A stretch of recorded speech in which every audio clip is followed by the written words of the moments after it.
friends. More intelligent.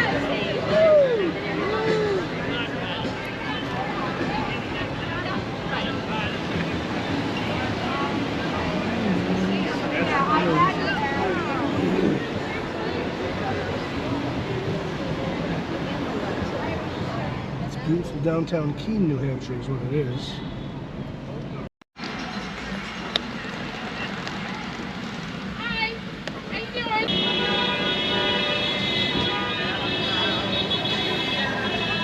Good morning.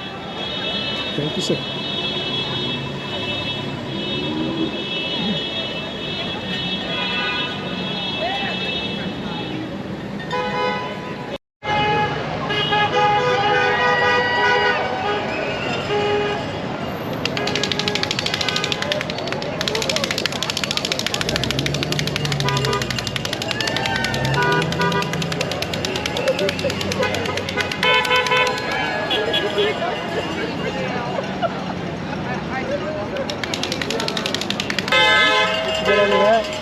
Oh, the other one is the one I've had for years down here at Peace Vigil.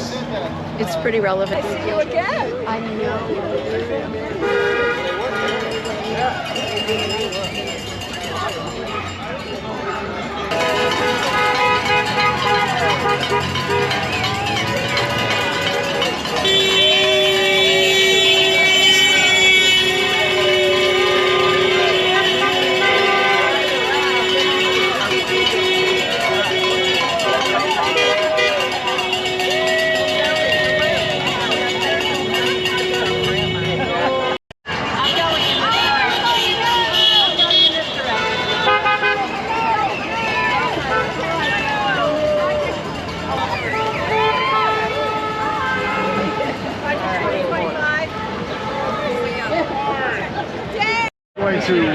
I was going to get a reservation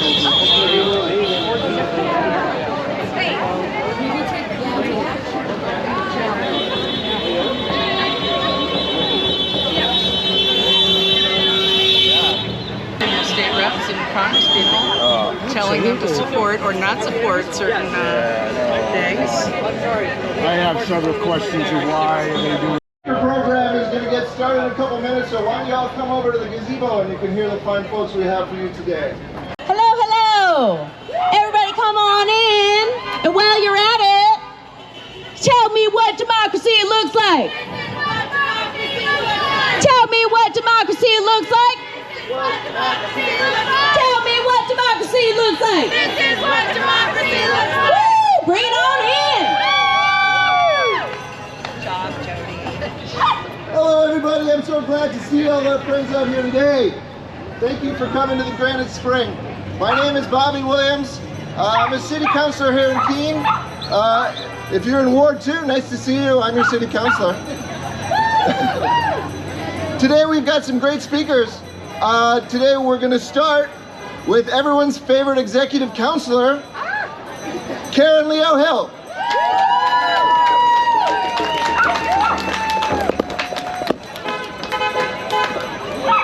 Wow, all right, thank you so much, Bobby.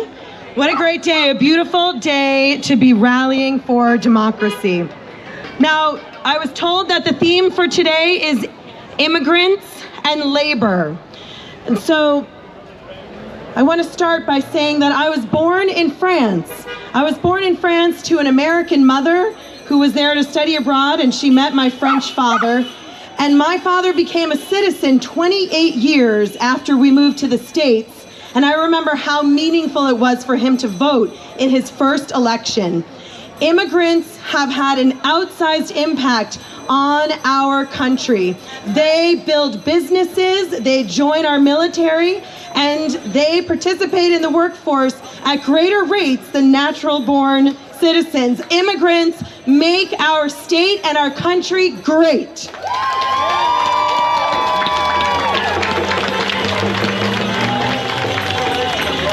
We also owe a debt of gratitude to the unions and the labor movement who have improved the standard of living, even for people who don't work in a union. You may not know, but just down the river from here in Lowell, Massachusetts, in the early 1800s, before women even had the right to vote, the women workers in the textile mills of Lowell, Massachusetts organized the first union of women workers in this country. And we all learned about the Triangle Shirtwaist Factory fire in school, where workers, mostly women, jumped to their deaths from a 10-story building after their employers locked the fire escape exits. It was a tragedy that ultimately brought about reforms thanks to the decades of work that unions have done to fight for fair wages and safe working conditions. Unions make our state and our country great.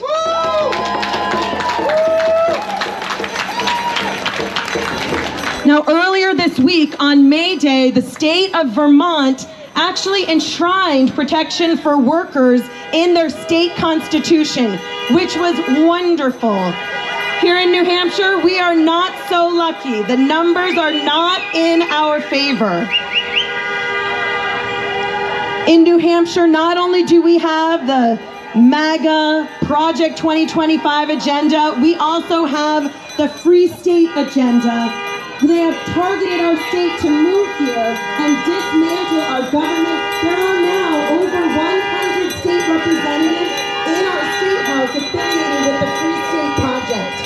And boo is right. And the numbers are bad. In the state house, in the Senate, the Republicans have a 16-8 majority. In the state house, where Jody and Nick and Lucy and James and all of our great state reps are, they are at a significant disadvantage, 222 to 178.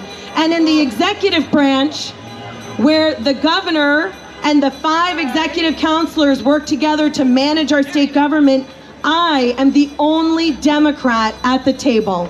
We love you. Thank you. Thank you. So what this means, though, is that we are going to lose a lot over the next 18 months. We are going to lose a lot. We are going to be frustrated and angry and sad and mad, but we have to keep fighting. We cannot give in to despair. We have to be focused, we have to be determined, and we have to fight everywhere and all at once.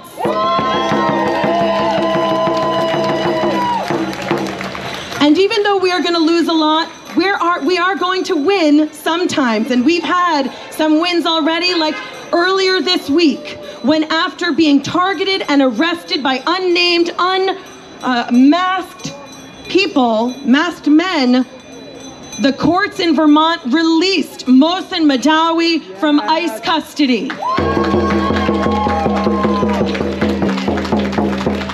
And earlier, just 2 months ago, reasonable Republicans joined the Democrats in the State House to defeat anti-union right-to-work legislation.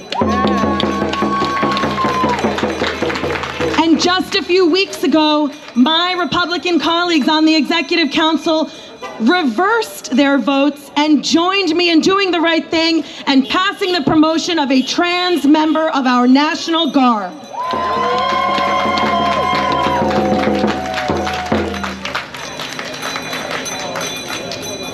The 2026 election has already begun. It is 549 days until November 3rd, 2026. This is how democracy works. When our leaders do not vote the way they want or represent us, we vote the bums out. And so the countdown is on. And we have got to, like J.B. Pritzker said, castigate them on the soapbox and punish them at the ballot box. And so let's use every day for the next 549 days. We have 78 weeks, 18 months, and we will lose some fights, we'll win some fights, and we will work together and defeat the MAGA Project 2025 Free State agenda in November of 2026. Thank you very much. Karen, throw the bums out. I like the sound of that. It's going to take a lot of hard work from all of us here Between now and November next year and November and 4 years from now, we got to keep doing this. We got to keep happening, and we're going to throw the bums out. I just want to share with you a few things before we get on to our next speaker.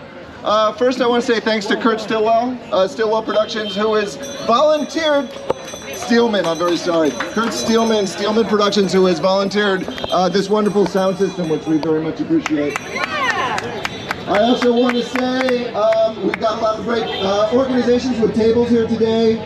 Sign up at a table, join one of these wonderful organizations that are making change happen in our community. And I got a few more things to say, but first I'm going to pass it on to, well, my favorite state representative. Ladies and gentlemen, Jody Newell. Hello, Keene, New Hampshire! Man, I'm so glad to see y'all. I usually, when I'm in the State House, when I'm in committee, speaking in committee or on the House floor, I write everything out because I have a bad problem with rambling. Today, I decided to write out bullet points, so we're just going to see how this goes, you know, just winging it. Flying by the seat of my pants over here. You know, I heard somebody say the other day, I heard a quote from Elon Musk. And first of all, actually, let me introduce it this way. In my activist community, this is what we do, okay? When we hear something that we don't like, we don't boo. You know what we say? We say, that ain't right. Can I get a that ain't right? All right, so every time I say something that you want to boo to, you can just say, that ain't right, okay? All right, so Elon Musk. Thank you. I heard a quote that he said, and what he said was that empathy is a fundamental weakness. And I thought, but I think that empathy is our fundamental strength. Empathy, solidarity, community, and peaceful resistance, all of the things that we decided to put on the banner for this rally today, all of those things are rooted in empathy, in being able to understand what people around us are experiencing and being able to lend them a helping hand, to give everybody an equal chance at the American dream. But empathy is tough.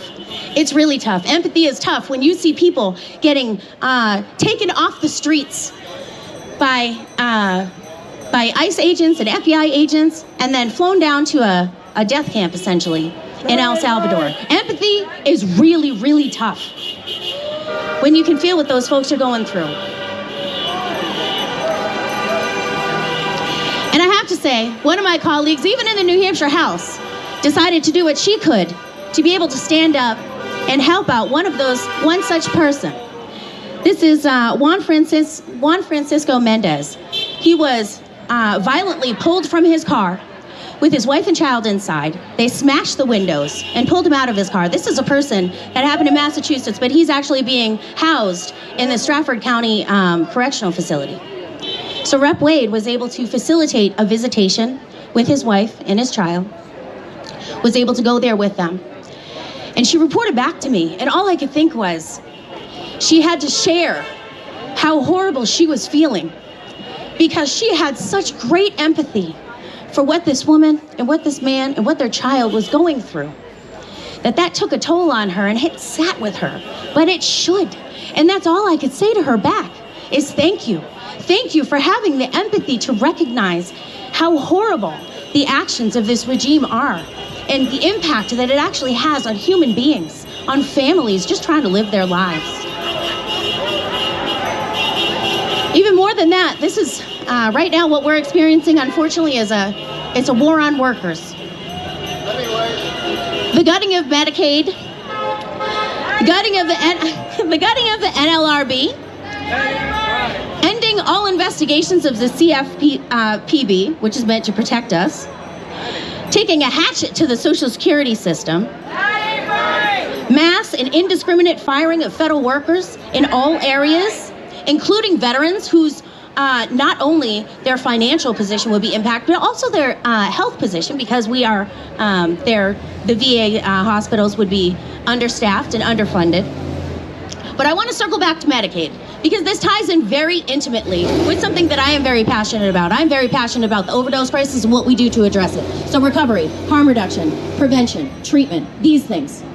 All of these things were built out. Our entire system, we have done an amazing job in New Hampshire of building out our system of treatment, recovery, harm reduction, and prevention. We have done that all on the backs of Medicaid expansion. Medicaid expansion, we in New Hampshire agreed to Medicaid expansion. We signed on to that on the condition that we had a certain percentage paid by the federal government. It's a 90-10 split. Without that, we are one of the 12 states in America that has a trigger law. It has a trigger law that if it goes below that 90%, poof, Medicaid expansion is gone, because those are the terms that we agreed to. So what's happening on the federal level is not only going to impact millions of Americans in direct ways, but also it's going to impact things like our system of treatment, prevention, harm reduction, and recovery in New Hampshire. And that, to me, is absolutely despicable. We cannot let that happen. We cannot let that happen. The gains that we have made, we can't afford to lose them. In so many ways, this regime is tearing down the systems that have helped working class people of all stripes keep their families fed, a roof over their head, and able to access health care and the support services they need when they need them. And accountability will come. It'll come at the ballot box. Fortunately for them, it will be just and fair. Because not only do we believe in empathy, we believe and demand due process of law for all people. We demand due process. I've been given an announcement just to let you know. Wow, there's a lot of noise around here. There's an art project going on at the Fine Arts Gallery in Peterborough that I think you should all check out on 8 Grove Street. It is the I Am an Immigrant project, and you're encouraged to bring photos of if you're an immigrant, you, but also your immigrant ancestors. Our next speaker today is one I am very much looking forward to.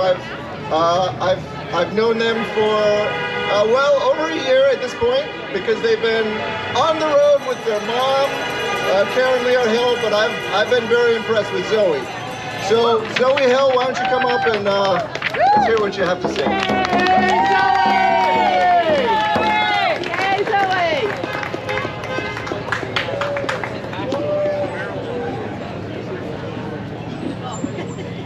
I'm a little bit taller than everyone else. All right.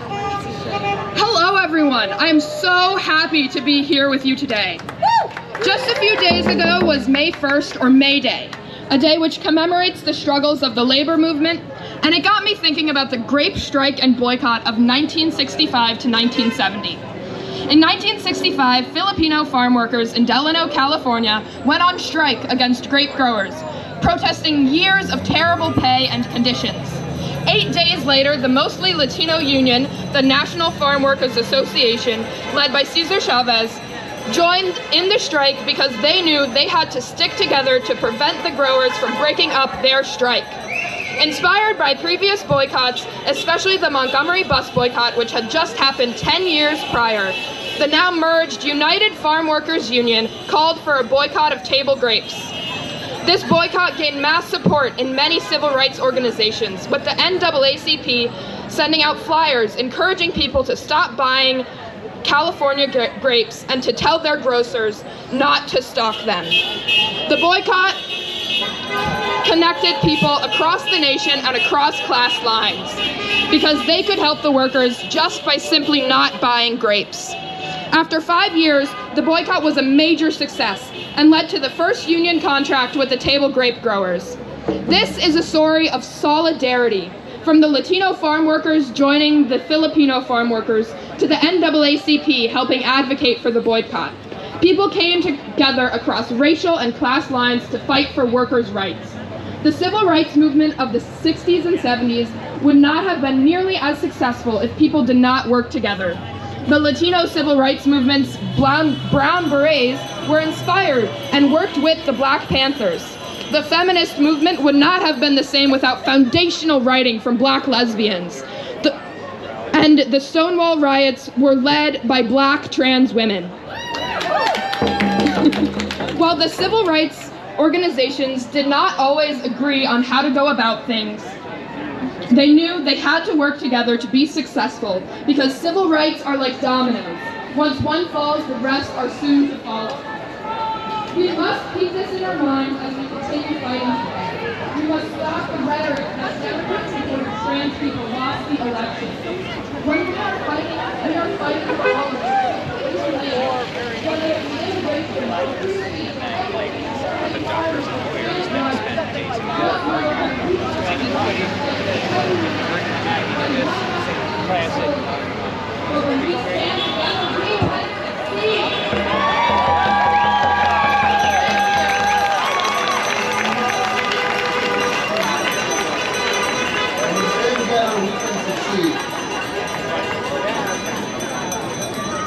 Ted Benson out here. Everyone. For those of you who don't know about our company, the company is called Bensonwood.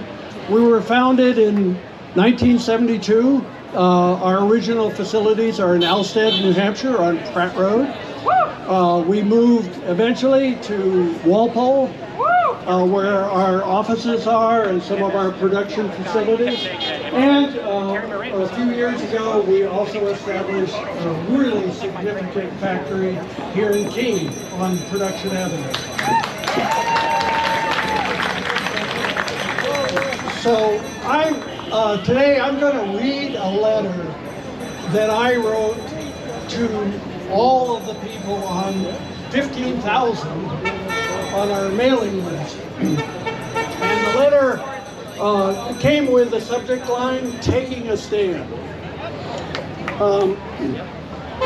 As you can imagine, the list on our mailing list includes clients, current and future suppliers, partners, ambassadors, friends, and as it turns out, a few people who are none of these now. But before I read the letter, I also want to say we're a wonderful company of 140 fellow associates. Every one of them has their own beliefs, their own values, and their own ideas.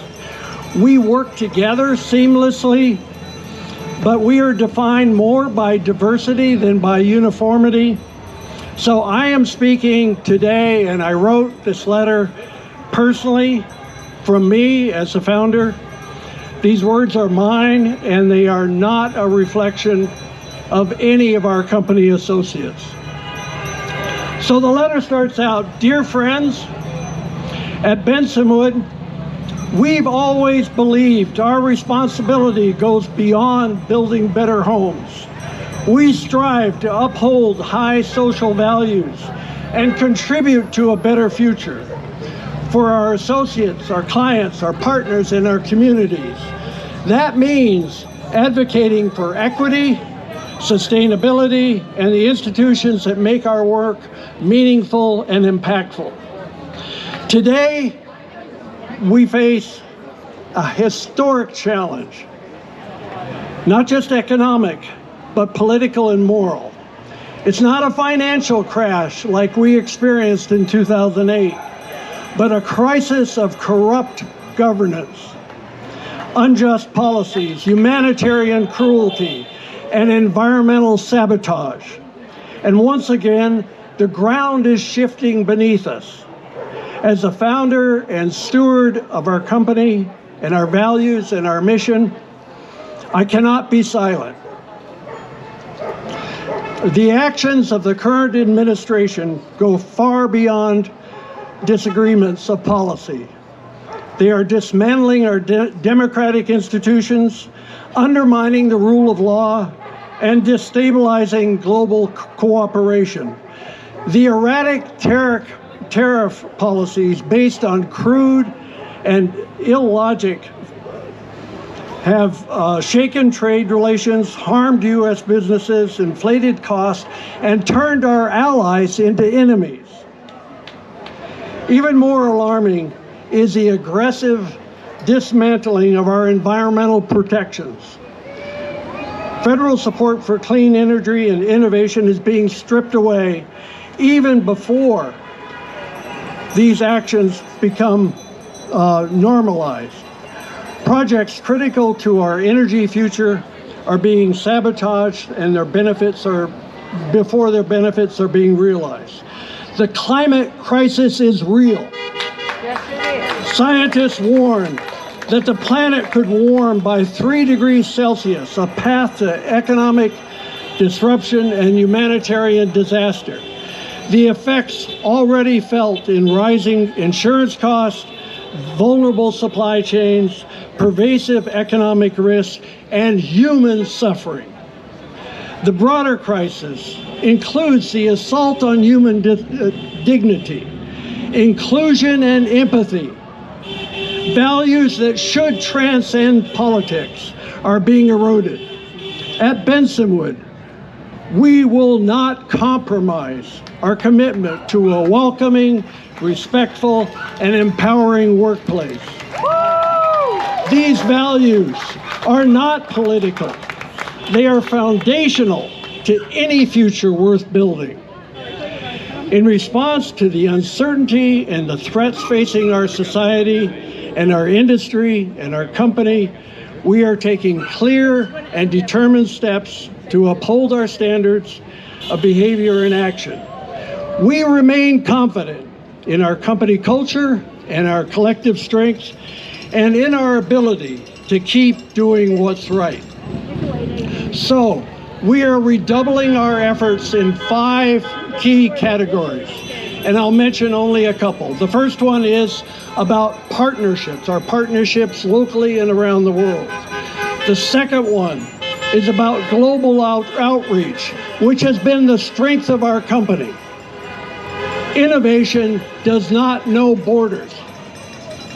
The third one is about our community building, about this, about you, about us. We will deepen our investment in our local communities, partnering with businesses, nonprofits, and civic organizations to strengthen food security, housing, safety, education, wellness, and the arts. A thriving community, you guys, sustains our workforce and secures our collective future. The fourth one is about education.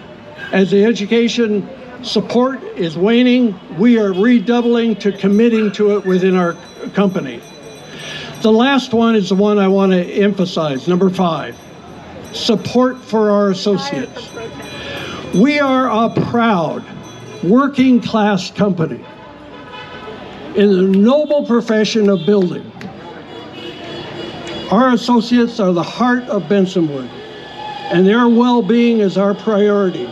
We will continue to provide the resources, opportunities, and benefits to help them succeed. Our commitment to normalizing high-performance housing is about more than building. It's about improving lives inside and outside our company. By leaning into these actions, we're affirming that our values matter. Our mission remains intact. Our culture is our strength.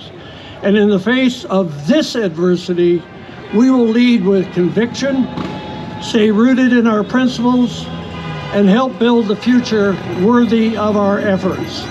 Woo! And I sign that in my name on behalf of the company.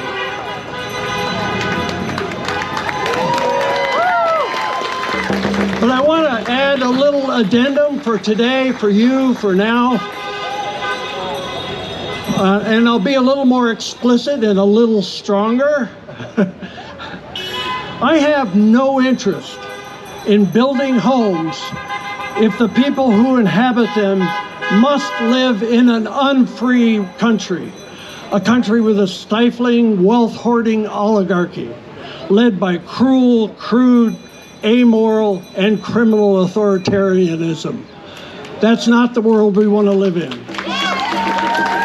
And we don't have to wonder if it could happen here. It is happening here. And everything about what this country was founded for, what hundreds of thousands of patriots died for, now depends on us to stop it.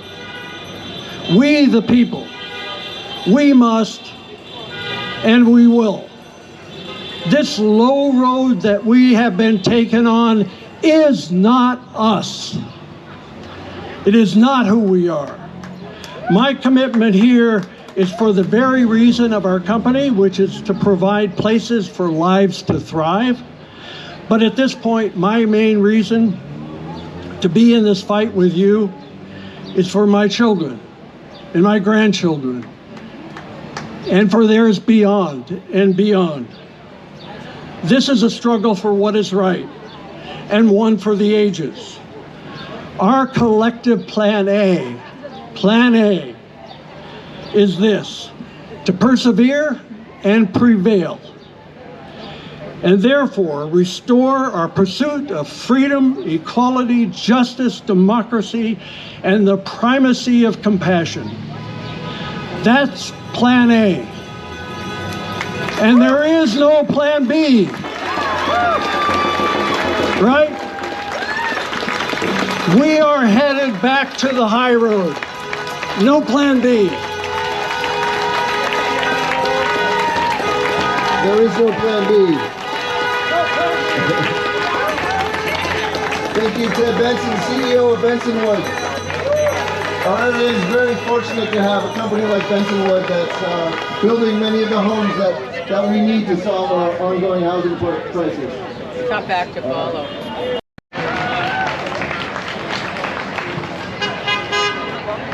Thank you, everyone. So I'm the president of the Keene Education Association, which represents teachers, guidance counselors, mental health providers, nurses, in the Keene school district. What I really want to talk today about was not just the Keene Education Association, but what teachers do for education. Our group is nonpartisan. I was just speaking with George Downing. He's the chair of the Keene School Board over on the side over here earlier, and they're nonpartisan too. But what we stand for and what we support and what teachers support every day is our students. And when our students arrive in our classrooms, we welcome them with open arms. It does not matter what their ethnicity is. We support students from different backgrounds, different socioeconomic places, students with disabilities. Any student who comes into our classroom, we teach them and we support them equally so that they can grow and excel and give back to our communities. So, you know, why is that so important? And what are some things that are going on in the state and federal areas that are trying to diminish that? So, you know, when I think back to my time as an educator, I've been teaching at Keene High now for 18 years. And the people that I remember are the students that I've had. And so where have these students gone? Well, many of these students have gone on to study at the premier secondary colleges and universities across the country. And many of these students have gone on to have great careers in the military. And many of these students have gone on to work in the industry and in the trades in our local community, trades all over the United States. And this is essential to the growth of our nation, both in terms of you know, production economically, but also in terms of empathy and how we relate to each other, our neighbors, no matter what background we come from, and just caring for each other. And it all starts in the schools. It all starts in the schools by allowing teachers to provide an education that they've been trained in. So that means an education that is scientifically sound, socially sound, that is broad and diverse, that encourages and looks at multiple perspectives from all different angles, so that the students both in Keene, New Hampshire, and all other schools in our state and our nation can go out and be contributing members of our global society with an understanding of how the world works. And these are kind of things that are under attack.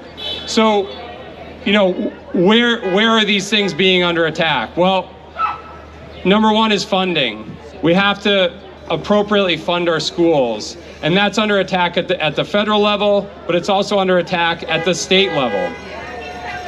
The state funding mechanism in New Hampshire, to put it frankly, does not provide equally for all schools and all communities. And so what we can do as a community is we can go out and we can talk to our local representatives, our state representatives, our federal representatives, and encourage them to enact legislation that will improve school funding so that we can support all students equally, whether they live in Keene, New Hampshire, or Portsmouth, New Hampshire, or Concord, New Hampshire, no matter what their background is. The other thing that is under attack is the independence of our schools.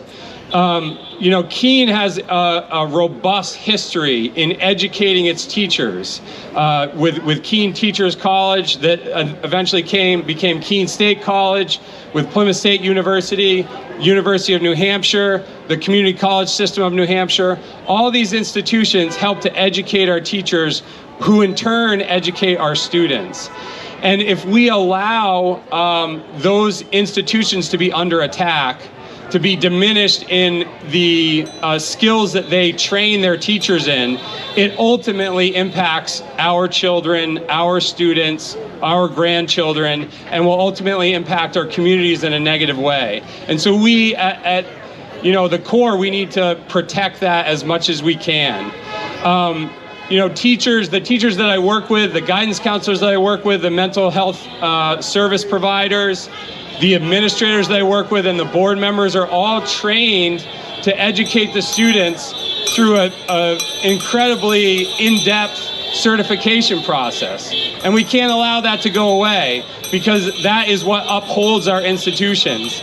I mean, when we think about it, when the funding has lacked over the years, when our schools have not had as much money, when COVID-19 came in and there was a pandemic that threatened our schools, the people that upheld the institutions and made sure that education was happening every day were the teachers. They were the people in the schools that cared for the students and made sure that the students got what they needed to go out in our community and be productive members of society. And so these institutions, these educational institutions, we have to protect at all costs. So I encourage you all to support teachers. Keene, I want to applaud Keene as a community. They have always been supportive of education and our public schools, and we need to continue that. And we need to continue to lobby our state, local, and federal legislatures to pass laws and pass funding bills that support our schools, because ultimately this is what is going to hold us up as a nation and as a community, locally and across the country, is our schools and our students. They are our future, and the teachers are the ones that help them. So thank you so much for coming out today and supporting this effort and supporting our schools and our teachers. Thank you. Thank you, Bill. We love and appreciate our educators. I love educators so much that I married one. There's a lot of state representatives in the audience today, and I think that's wonderful. And if you find one, be sure to buttonhole them and tell them what you think is important to our state. Our next speaker is one of them. It's Nick Germana. Come on up.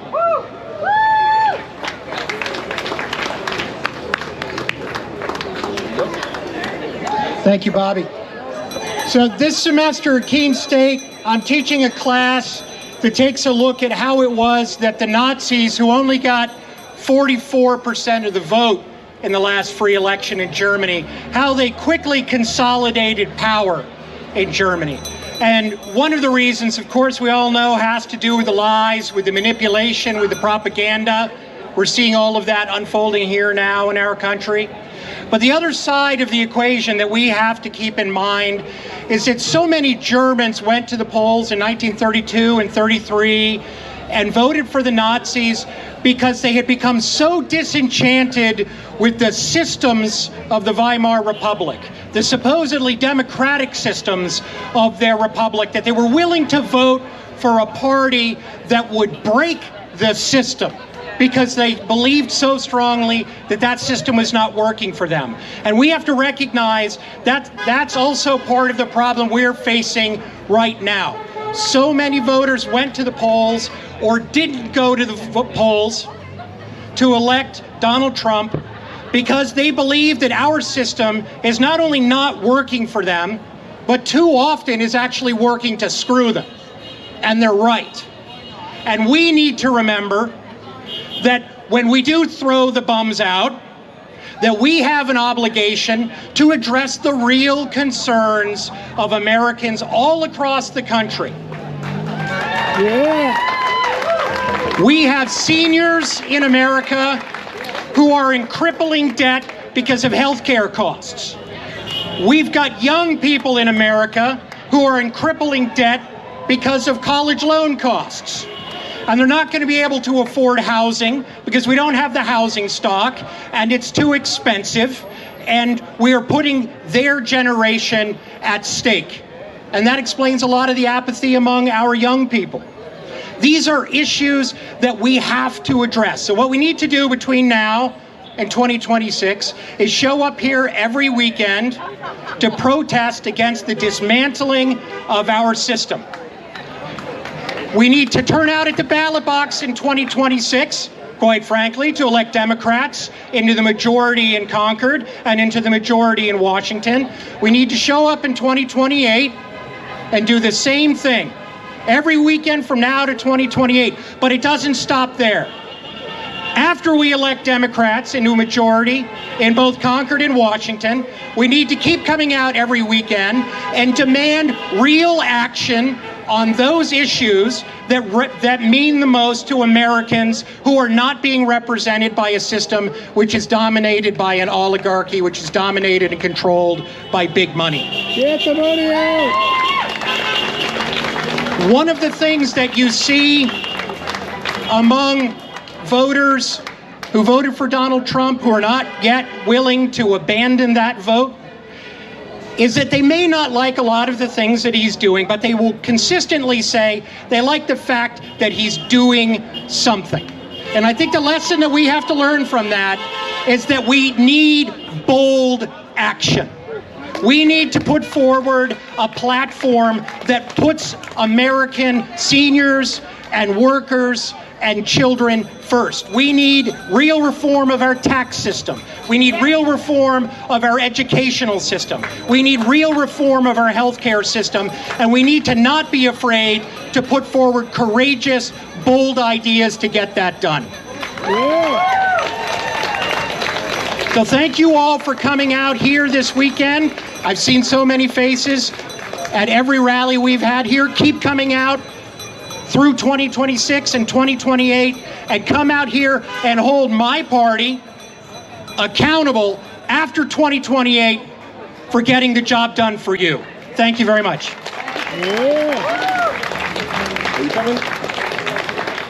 Is healthy and welcoming so that we don't have environmental health issues.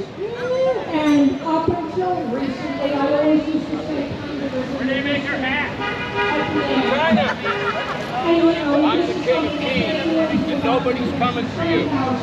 Yes, I am. I'm the king of Keene. Yes, I am. The court says I'm the king of Keene. More people to work, and the influx of people makes all of us stronger and more of a community, as we were told. I'm just going to say, in terms of everything being related to everything else, my first grown-up job was teaching second grade in the Lebanon, New Hampshire school district, and I was the proud head of the Lebanon Education Association when I was in my late-ish 20s, when I knew absolutely nothing, but nobody else wanted to do it, so I learned. And that is a proud learning experience that I carry with me going forward. I also wanted to elaborate on what Jody said about Medicaid expansion. Medicaid expansion serves 58,000 of our fellow citizens. And about 84 or 85% of them are working already. And if that program goes, not only do 58,000 people lose their health coverage, which keeps their bodies healthy and helps them with mental health, addiction, recovery, harm reduction, and all of the things that we know make people's lives better.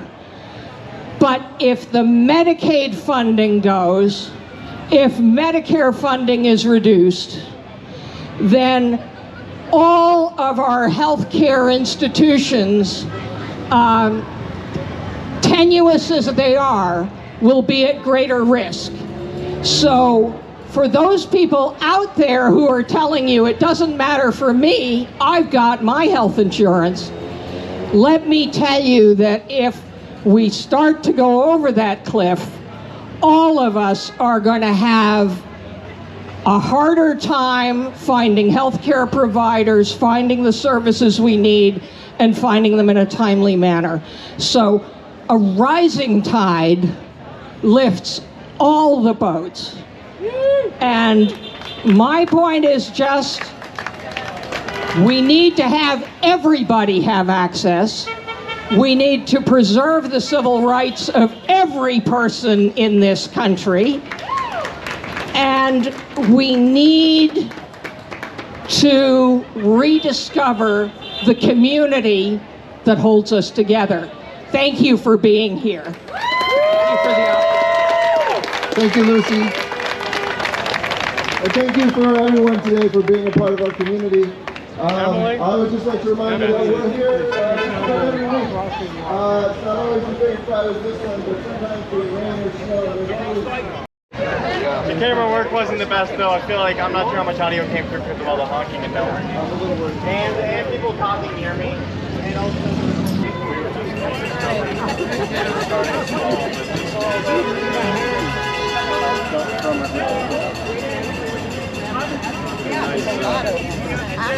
Advanced beginners. I worked my hands for 40 years. Yeah. Any questions? Hi, Jerry. We're gonna go, but she's gonna get us. Yeah, okay. And if I read this, keep the box. We'll sign it.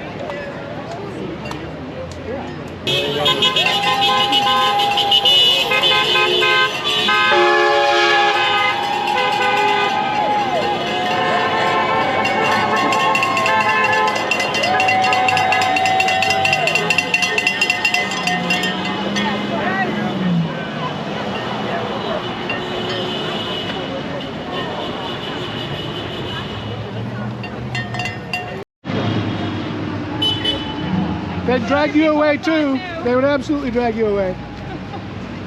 Sure they will. Of course they will. Everybody's on the list now. Nobody's exempt. They just voted for it. They can drag Americans away.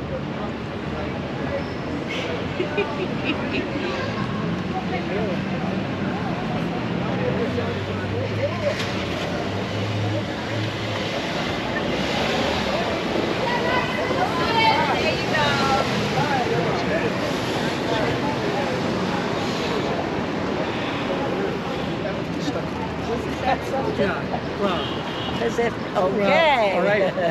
She said, great egg.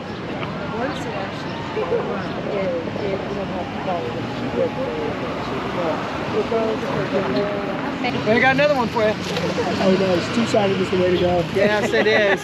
You are right. Thank you. Look at this.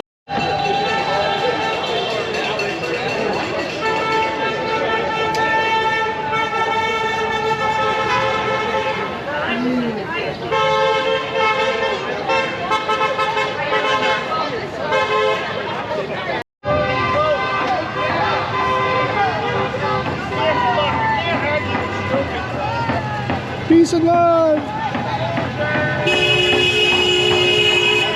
The car. How much are the cars? Take picture. University. Cool, thank you.